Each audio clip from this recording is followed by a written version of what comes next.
Ngayon, pag-usapan natin kung ano na yung mga naging upgrades natin sa ADB 160 natin na si Gabi after a month of ownership.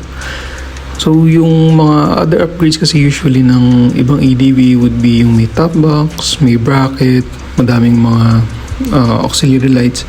Yung sa akin kasi is more of a clean concept. So, yung mga naging upgrades ko is more of stylish but at the same time functional. Kasi yun yung mas gusto kong concept. Madami naman mga concept dyan. Merong mga stock look. Yan. So stock kasi maganda naman talaga eh.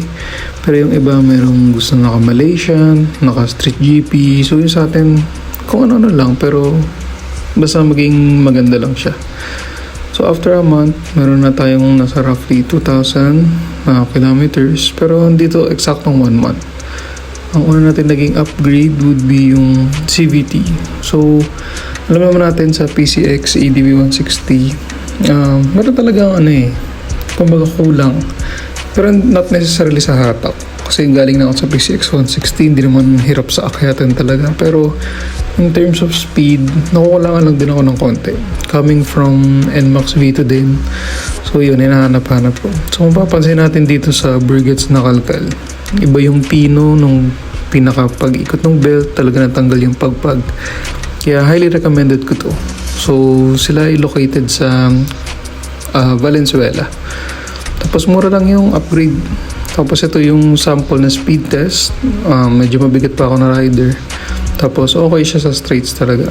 Ito yung nung Beast Flash paggamit ko. Next upgrade would be yung Carbofang visor. So, medyo mas maikli siya sa stock. Pero ayan, mas maporma. Tapos ito naman yung sa signal light. Yung sa signal light kasi ng ADV 160, medyo nakalabas yun. Parang may tenga siya, ganyan. Very prone kasi yun na masabitan pagdating sa parking. So, hindi naman din siya mahina. Kasi itong nakuha ko, sa Shopee ko lang ito nabili.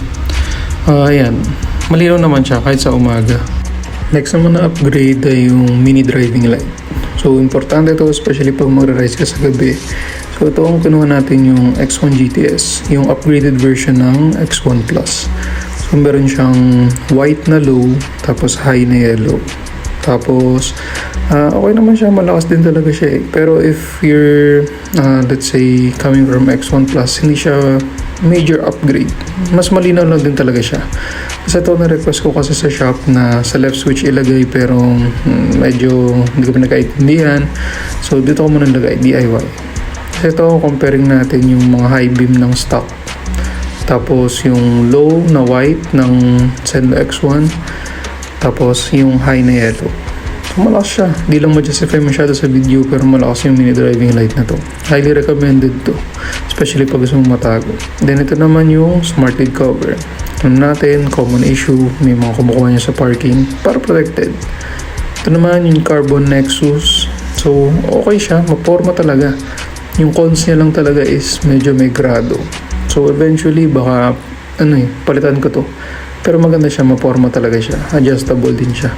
Ito naman next ay yung stock tires na Aerox. So mas makapal siya compared dun sa pang Honda Click 160. Medyo may mga cons, nawawala yung free wheel sa likod. Tapos medyo may kabigatan siya.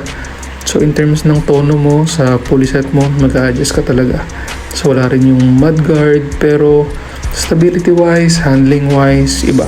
Sobrang sarap sa curves, ang sarap gamitin ng tires na to. Bigat lang talaga. So after a month, yun yung mga naging upgrades natin. Pero definitely, hindi pa tayo mag-stop doon. Eventually, magpapalit pa tayo ng CVT set. Gusto natin ma-explore lahat, kung ano ba yung pinaka-perfect na tune.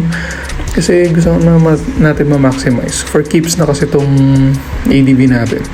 Then eventually, baka pipe. Then paremap tayo. Baka sa K-Works yan. Pero ayun, so for now, after a month, ito muna. Then, babalikan natin to, mag-look back tayo nitong mga upgrades natin after a year.